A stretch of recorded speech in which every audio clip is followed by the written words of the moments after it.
65% of employees want more feedback from their bosses, according to a study done in 2020. 65%. Think about that. Nearly 2/3 of your employees want more feedback. Leaders often struggle with this because they don't trust themselves to give feedback without making things worse or damaging their relationships with their employee. Here's a thought. Many times, it simply boils down to our choice of words. Direct or blunt feedback can often be the best option to make an impact. In these cases, leaders just need to get to the heart of the matter and address the issue. However, there are many times where a more constructive or open approach would be more effective.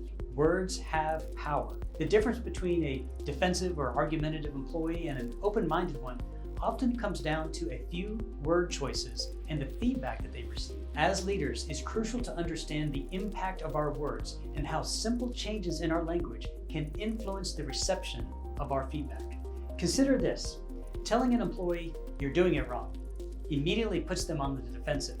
They feel attacked, and instead of focusing on improvement, now they're preparing for a defense. Now, rephrase it slightly. Here's another approach that you might want to consider. The message remains the same, but the reception is likely to be different. Another example.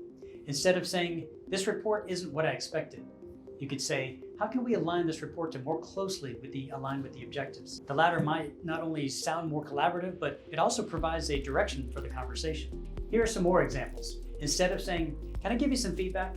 you could say, "Here's my reaction." Instead of saying, "Here's what you should do," you can say, "Here's what I would do."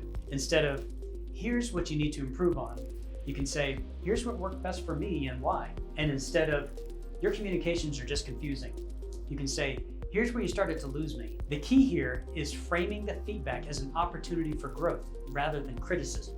And another useful tip is to include an invitation to a dialogue by saying things like, "So what do you think?"